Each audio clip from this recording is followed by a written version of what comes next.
Aproveitando o ensejo de verdade deflacionária que eu acabei citando aqui, eu vou dizer sobre os elementos filosóficos. Então, existem elementos imbricados que são outras áreas de estudos que estão ali dentro da filosofia que nos leva a entender melhor o conceito em si e suas diferentes aplicações. Então, como elemento da filosofia, nós temos a verdade, ou o que é real, né? Eu até disse há pouco que hoje nós somos bombardeados por informações o tempo todo e deliberadamente, e essas informações possuem por vezes suas verdades. Agora, é verdade para quem? Para quem for conveniente, sei lá, são questionamentos que de repente podem surgir. Outro dos elementos da filosofia é a narrativa e outro o discurso, e que vamos discorrer por esses 3 elementos aqui agora.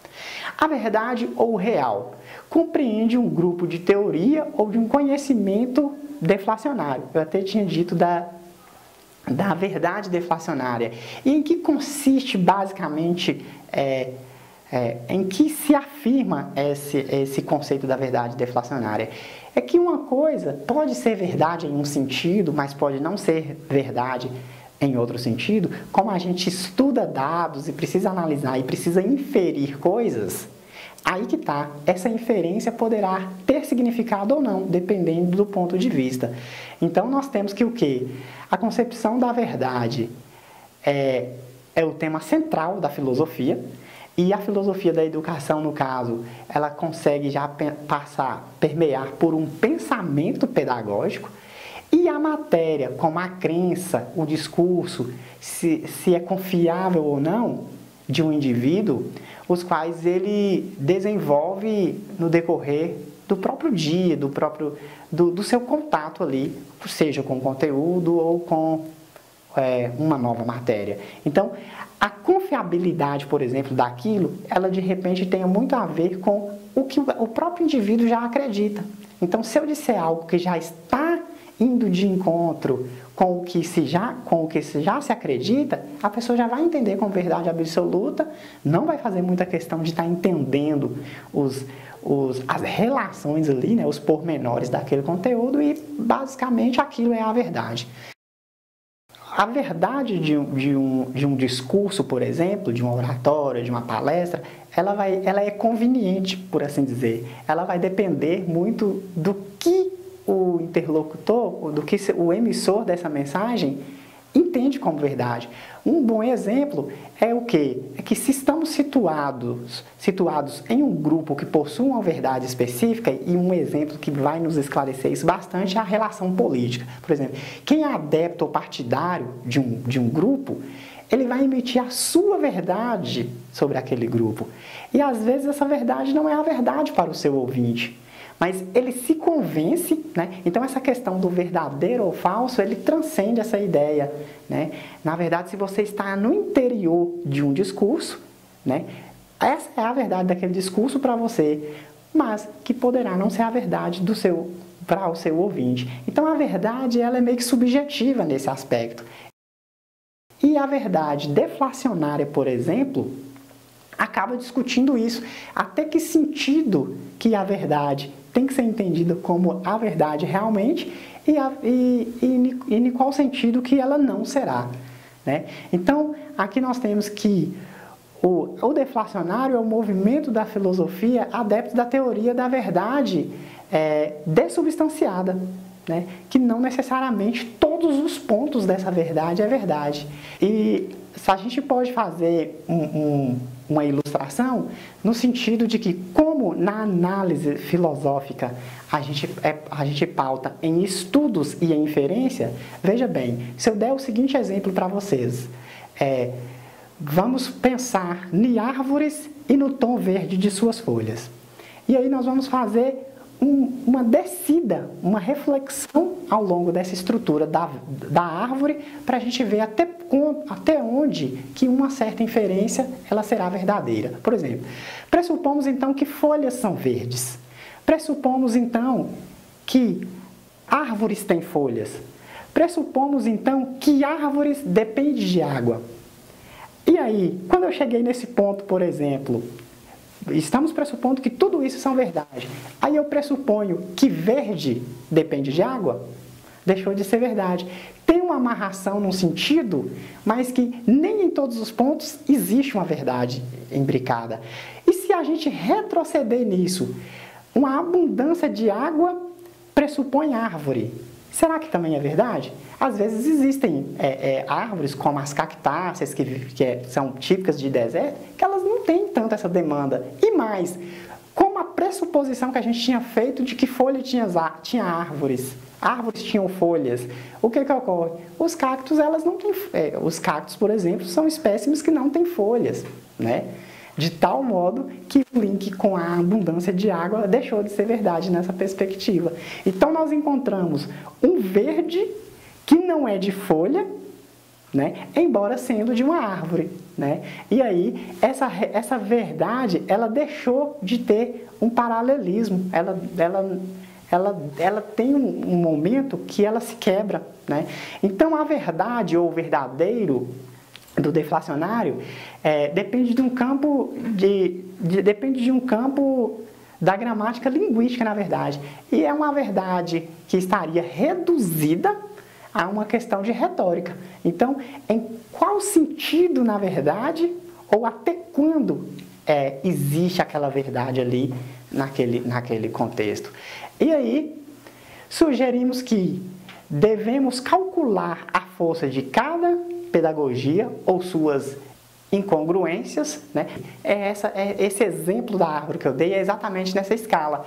Quando você pressupõe que para a existência de um degrau tem que se ter uma base, né? O Renzi faz exatamente esse exercício. Pressupõe que num próximo degrau existiu base e que num outro degrau existiu o primeiro.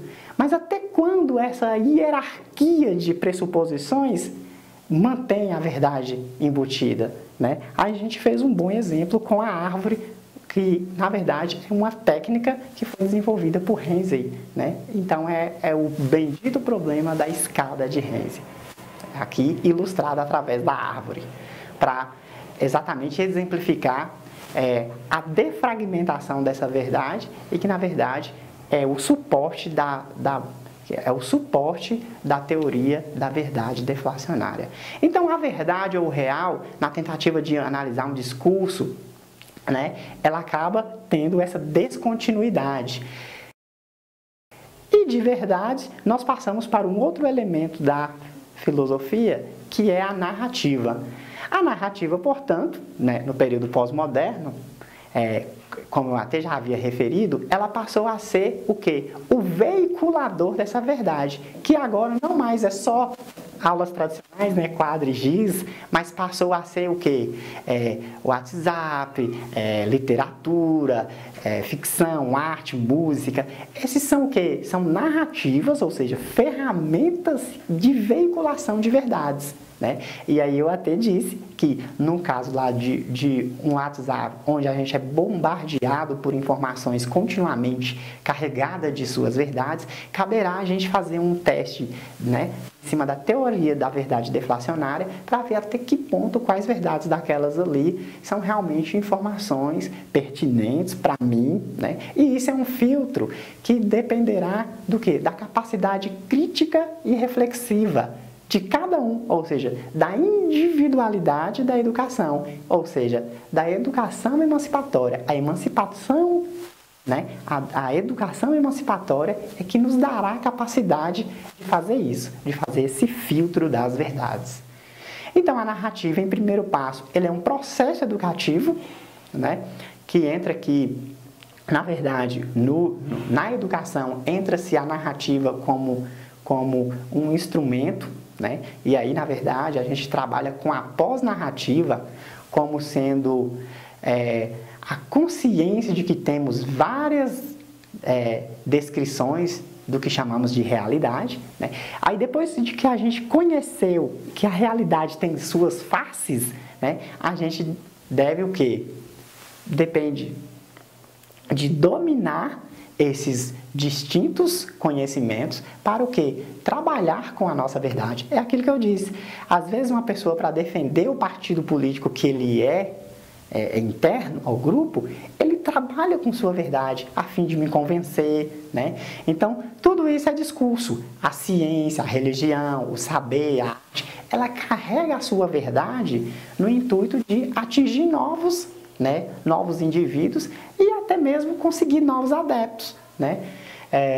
Então, esse discurso, por hora, ele pode ser opressor ou libertador, desde que ele tende a te mostrar o lado dele como uma imposição, ou mesmo quando ele coloca o posicionamento, mas te dá espaço de ser uma pessoa crítica a respeito daquele conteúdo e consiga construir a sua verdade em cima daquilo ali. Então, o discurso, hoje, pega-se como uma pós-narrativa aplicada à área da educação, que é o quê? É uma ferramenta ou um veiculador da verdade. Então, olha lá, um discurso filósofo, um discurso educacional, um discurso político, poético ou literário, são a priori narrativas. Olha só que interessante. E esses conceitos, eles meio que se mesclam uns dos outros. A narrativa, né, ela se faz através de um discurso. Já o discurso, ele, a priori, é entendido como a narrativa. E são o quê? São criações humanas elaboradas com o objetivo de conquistar o coração do outro. Ou seja, eu vou fazer um discurso político para convencer o meu ouvinte, ou através do qual eu levo a minha verdade, para convencer o meu ouvinte, né, daquela verdade. Então, é uma criação humana, né, que é elaborada com o objetivo de conquistar o coração e a mente do outro, em favor do desejo meu. Ou seja, então existe a minha verdade ali, né, dentro daquele discurso. E no cotidiano, existem 1000 maneiras de se jogar ou desfazer o jogo de outro, né? Então, é aquela ideia de você entrar na onda ou de você, pressionado pelo meio ali, né, você ter uma postura, né, que acaba sendo aquela atitude antropológica, um fundamento antropológico, né? Mediante a isso, eu vou ser uma pessoa passiva e vou aceitar tudo da maneira que me proporem, ou eu vou revolucionar e fazer uma outra maneira, né? E volto a dizer, é aquilo que o Cortella fala, que como que eu vou insistir naquilo que não tem dado, tem demonstrado que não dá resultado, uma vez que se eu analiso isso, eu posso inferir que esse método não produz resultado, ou vou me portar de uma outra maneira a fim de conseguir um resultado diferente, né? No cotidiano, existem diferentes maneiras de jogar ou de desfazer o jogo de outro. Ou seja, o que eu quero dizer com isso? Eu quero dizer que ou a pessoa é passiva e se deixa levar pelas regras ou pela pressão ambiental, ou ela se porta de uma maneira diferente, né? E aí vai o conceito da antropologia, que é a capacidade do homem em evoluir no meio, né? E até de se portar diferentemente. Claro que esse comportamento, ele deriva de um processo mental e fazer uma coisa diferente, né? Então, esse jogo, ele caracteriza-se numa atividade sutil, tenaz, resistente de grupo, que por não ter um próprio, deve desembaraçar-se em uma rede de forças de representações estabelecidas, manifestas num ato. Ou seja, o andar, o falar, o ler, o cozinhar. Isso, por exemplo, é bem característico do que a gente chama de cultura. A cultura de um povo, ela é um jogo que ele se deu sutilmente, né? A transição desse saber, desse conhecimento cultural, ele passou e a gente foi o quê? Culturalmente jogando esse jogo do grupo ou dos outros, né? De forma geral, a gente faz isso, mas nós como professores, com a função de inquietar o colega, o indivíduo, para motivar, para promover um senso crítico e reflexivo nele, às vezes a gente não deve ser tão passivo em jogando o jogo e ser mais audacioso, ser mais contra a regra para tentar fazer algo diferente para se alcançar um objetivo diferente. Um discurso deflacionário, então, para o nosso colaborador aqui, que é o Giraldelli, né, induz a pergunta sobre a essência da verdade. Então, é aquilo. E torna-se parte de um projeto de descrição de uma comunicação, de como a comunicação acontece, por exemplo. Né? Então, assim, a teoria da verdade deflacionária é exatamente aquela que a gente usa a escada de Hayes, que até que ponto, ou em qual sentido, até que distância nesse sentido isso é verdade. Né? E aí a gente consegue filtrar melhor as informações, né? A gente consegue ter o quê? Um senso crítico em relação ao que se lê, ao que se escuta, ao que nos é passado em forma de uma apresentação, em forma de uma palestra, né? E é exatamente o pensamento reflexivo que é característica da educação emancipatória. Né? As teorias desenvolvidas pelos professores devem ser, então, entendidas como uma narrativa. Se o professor, sem método científico, ele tem uma teoria, a primeiro momento é o que ele quer acreditar, é a verdade dele. Então, ele deve ser entendido como uma narrativa, que é o quê? Um instrumento para se carregar um discurso, né? ou mesmo um discurso que carrega uma verdade. Então, a ciência, os mitos, o senso comum, as lendas, são narrativas também, são discursivas e contraídas pelo homem ao longo da história. Então, veja que mesmo o cultural, né, é uma maneira de jogar algo, né, que foi sutilmente sendo conduzido. E a gente, como ser passivo, escolheu estar adequado com aquele jogo. Que a partir de um momento que a gente fizer uma ruptura com esse costume, né, a gente vai ser um rebelde, a gente vai poder desenvolver coisas diferentes.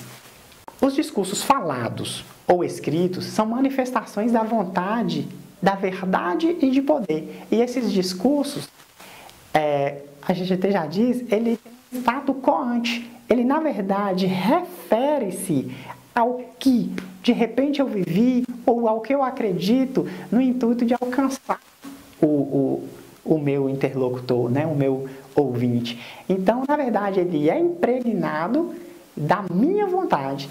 Então, esse meu discurso, ele carrega a minha verdade.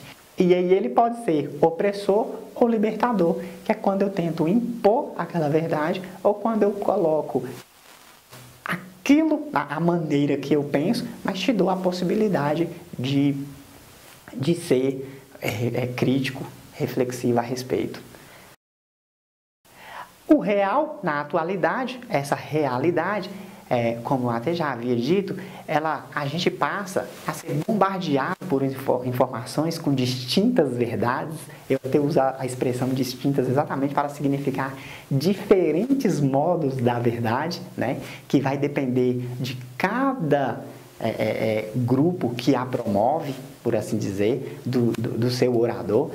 E assim sendo, o nosso conflito agora não é só com a própria realidade, mas sim até com as ferramentas que a promovem. Hoje nós temos uma linha tênue entre o que se conceitua e a maneira com que se expõe.